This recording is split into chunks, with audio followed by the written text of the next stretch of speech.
बातें बहुत सारी हैं। कहने लगे अच्छा, कहने लगा अब्बा एक बात कहूं। कहा क्या? कहने लगी एक दिन ना मैं घर में ही थी, मैंने एक कंकर उठा ली। कंकर समझते हैं ना, पथरी का टुकड़ा मैंने उठा लिया। कहा बेटी फिर? कहने लगी जब मैंने उसे उठाया ना तो वो मोम की तरह पिघल गया। कब मेरे हाथ में मोम की तरह। मैं कहने लगी इसे पत्थर को क्या हो गया, ये इतना छोटा पत्थर पिघल गया। कहने लगी मैंने इतना कहा, पत्थर कहने लगा आमीना सब्र कर, महबूब आने दे बड़े बड़े पिघल जाया करें। सुभान अल्लाह सुभान अल्लाह। आज छोटा पिघला है, महबूब आने दे बड़े बड़े पिघल जाया करेंगे। कहती अब्बा जब मैं पत्थर पे पैर रखती हूँ ना तो आज तक कोई पत्थर ही नहीं चुभा, मोम की तरह हो जाते हैं, पानी की तरह बहते हैं। अल्लाह अकबर। बात बहुत लंबी है। फरमाती वो रात भी आ गई जिसमें मेरा बेटा आना था, फिर मेरा बेटा भी आ गया। नबी की अम्मी कहती फ़खरज मिन्नी नूर, मेरे जिस्म से नूर निकला। और ये कहता नबी मेरी तरह है।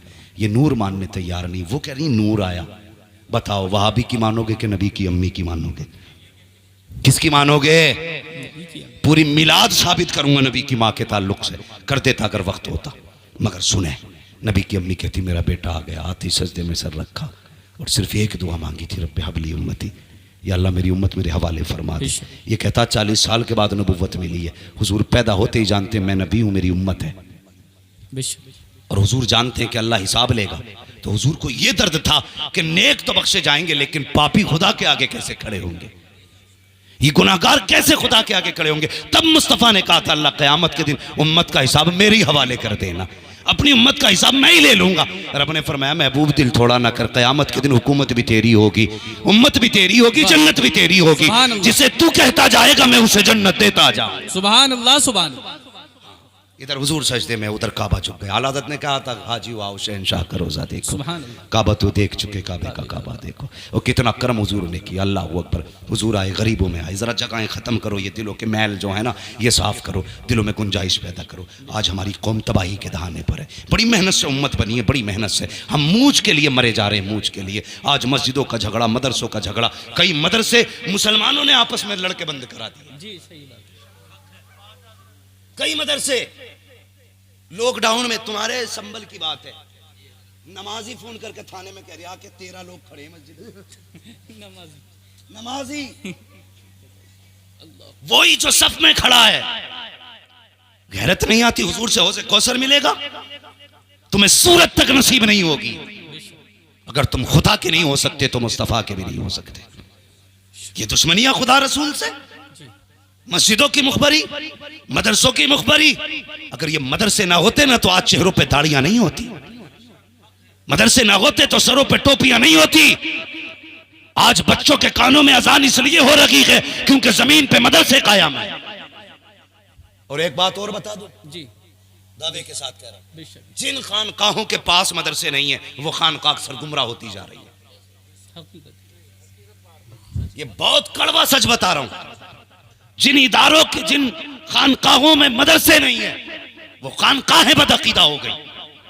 मदरसा इतना अहम है, आज हम इसी पे लड़ गए। नहीं जी ये मेरा चलेगी, यहाँ पे, यहाँ मेरी चलेगी, ना चला। यहाँ मदरसे में सिर्फ हुजूर की चलेगी। तुम्हें काम करना है, हुजूर का नौकर बन के काम करो। और ये नौकरियां भी हर किसी को नसीब नहीं होती है, हर एक को नसीब नहीं होती। ये कुरान पढ़ने वाले बच्चे जिसके हक में हाथ उठा दें अल्लाह उसकी तकदीर बदल देता है। सुभान अल्लाह। क्या समझ रखा है हमने? मदरसों पे सियासत, मस्जिदों पे सियासत खत्म करो यार। अब सफ़ों में, दिलों में जगह पैदा करो। हुजूर आए, दिलों में जगह पैदा हुई। कितना बड़ा इंसाफ किया। हज़रत हलीमा सादिया ने हुजूर को गोद में लिया और एक तरफ से दूध हुजूर को पिलाया, दूसरी तरफ का पिलाने लगी, हुजूर ने इनकार कर दिया, ना पिया। वो जानते थे कि मेरा भाई है, ये उसका हक है। जिन्होंने बचपन में हक देना चाहा है और हक दिया है, उनकी उम्मत आज जवान होकर दूसरों के हक खा रही है। हाँ, ये मेरी कौम का जवान बैठा है, 3 बजे सोता है, 10 बजे सो के उठता है। अब तो जुआ, मोबाइलों पे भी जुआ चलने लगा जी, गेमों में पैसे हार जीत हो रही है। हाँ ओ भाई, तुम्हारे पास इतना फालतू वक्त है, तुम जुए के लिए वक्त दे रहे हो, 3-3 बजे तक मोबाइल चला रहे हो। तुम इसलिए तो नहीं आए थे दुनिया में। हराम का 1 रुपया नस्लें तबाह कर देता है, याद रखना। कितनी ऊंची कोठी बना ले, कहते नहीं अल्लाह को पसंद ना होता तो मेरी कोठी पे बिजली गिरा देता। वो जब किसी से नाराज होता है ना तो बिजलियां कोठी पे नहीं, बिजलियां दिल पे गिराता है। बेशक।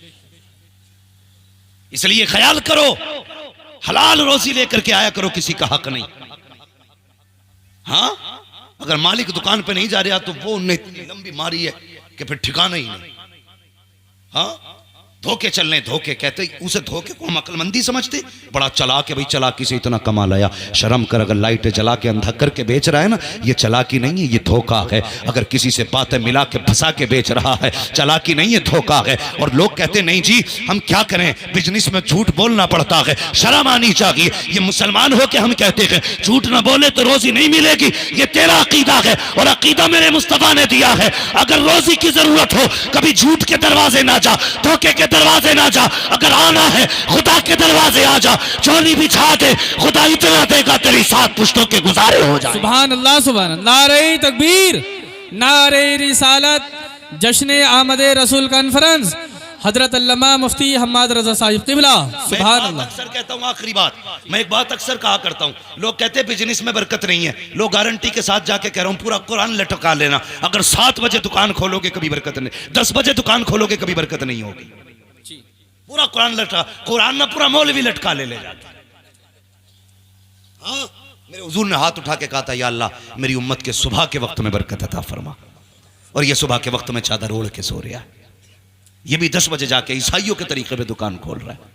हुजूर ने कहा था सुबह के वक्त में बरकत दे, और तू सुबह के वक्त में सो रहा है। अगर बरकत चाहिए तो मौलवी लटकाने से बरकत नहीं मिलेगी। फजर की नमाज पढ़, दुकान पे चला जा, रब कहेगा सजदा करके तूने मेरा काम किया, मैं बरकत दे के तेरा काम कर। सुभान अल्लाह, सुभान अल्लाह। हाँ, लेकिन कहते क्या करें, अल्लाह उठता ही नहीं 10 बजे, कौन सा काम, MBBS की तैयारी कर रहा? नहीं नहीं, रात को वो गेम खेलता। कौन सा जी? कई सारे गेम चल रहे, एक ने तो तबाही मचा रखी, PUBG। हाँ, ये चल रहा, इसने कई पागल कर दी, तो 3 बजे तक खेल लिया। शर्म कर, जल्दी सो, जल्दी उठ। ये PUBG जिंदगी नहीं बनाएगा, जिंदगी खुदा की जात बनाती है। सुबह को सवेरा उठा करो, फजर की नमाज पढ़ के दुकान खोला करो। किसी तावीज की जरूरत नहीं है, सबसे बड़ा तावीज मुस्तफा की दुआ है। सुभान अल्लाह। हुजूर की दुआ समझो ना कभी। आज हम रातों को चलते हैं अक्सर, अफरोज साहब, उस्मान भाई, हम लोग रातों में निकलते हैं तो 4 बजे गैर मुस्लिम रोडों पे दौड़ लगा रहे हैं। जी हैं? जी। 4 बजे 3 बजे निकल जाते हैं वो लोग दौड़ने। जो कौम 10 बजे उठती थी वो 3 बजे उठ रही है, जिसे 3 बजे उठना था वो 11 बजे उठ रही है। जी। और अब्बा की पूछो ही मत, फजर में आगा लल्ला को कंबल उड़ागा, इमाम की खाट उल्टी करेगा। क्यों? तेरे लल्ला को नमुनिया हो रहा। मौलवी चून का बना हुआ जो उसका कंबल खींच रहा जाके। नमाज जिस तरह मौलवी पे फर्ज है, तेरे बेटे पे भी फर्ज है। पहले कंबल बेटे का उतार, उसके बाद मौलवी का उतार। बेटे को कंबल उड़ा के आ रहा है, बगैर तो शर्म नहीं आती। फिर कहता 5 मिनट लेट हो गए, हिसाब कर इमाम का। इमाम तेरे बाप की जागीर है। सुन, इमाम वारिस मुस्तफा का, जिस तरह विधायक का वारिस विधायक की पावर रखता है। और सुने, अगर कोई किसी को अपना नाइब बना के भेजे तो उससे लापरवाह नहीं होता, वो नजरों में रखता है, उसे नजरों में रखता है। अगर मैं अपनी जगह किसी को यहां भेजूंगा, पूरी खबर होगी जलसा कैसा हुआ, लोगों ने क्या कहा, इसने क्या कहा तकरीर में। अगर गलत बोला जिम्मेदारी मेरी, सही किया तारीफ मेरी। तो इसी तरह इमाम मुस्तफा का वारिस है। तुझे क्या लगता है तू बिस्तर उठा के बाहर फेंक देगा, सिर्फ इमाम को तकलीफ होगी? जिन्होंने भेजा उन्हें खबर नहीं? खुदा की कसम तकलीफ इमाम को होती है, खबर मदीने वाले मुस्तफा को हो जाती है। बेशक। अगर नस्लों का बुरा नहीं चाहते हो तो उलमा की इज्जत किया करो।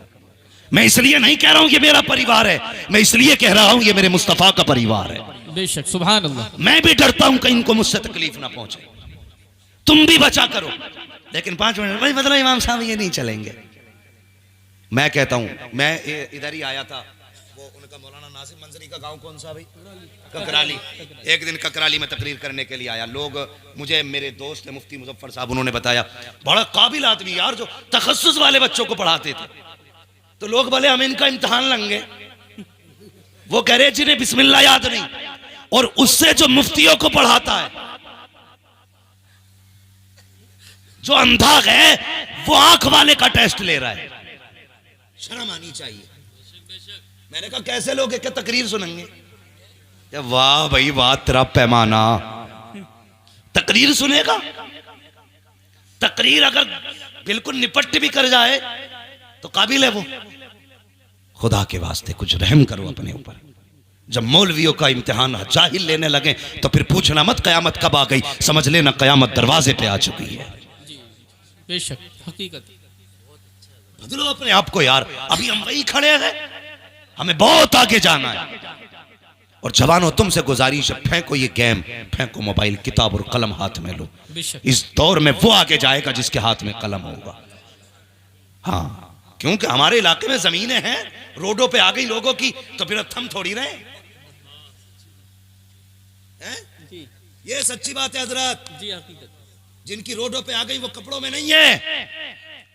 बेटे तू ही अमीर नहीं, हमने 900 बीघे के जमीन जोतने वालों के बेटों को मजदूरी करते देखा है। जी, हकीकत है। तेरी औकात क्या है? सोच रहा 10 करोड़ की रोड पे बेटों की कट जाएगी? नहीं, ये 10 करोड़ की 10 मिनट में बिक सकती है, 10 सेकंड में बिक सकती है। अगर दिल खराब हो गया, डॉक्टर ने कह दिया दिल डाल देंगे, 5 करोड़ लगेंगे, तू तेरा बाप भी देगा, कुछ नहीं बचेगा, फिर रोड पे आ जाएगा। इसलिए आज कलम दे दो। जो चीज तलवार से नहीं ली जा सकती वो कलम से ली जा सकती है। इन्होंने ये कहा है हम मुल्लों के हाथ में कटोरे देंगे, तुम इनके हाथ में कलम दे दो और बता दो हम मुस्तफा के उम्मती हैं, भिखारी नहीं है, हक मांग के नहीं हक के लड़के लेना जानते। सुभान अल्लाह, सुभान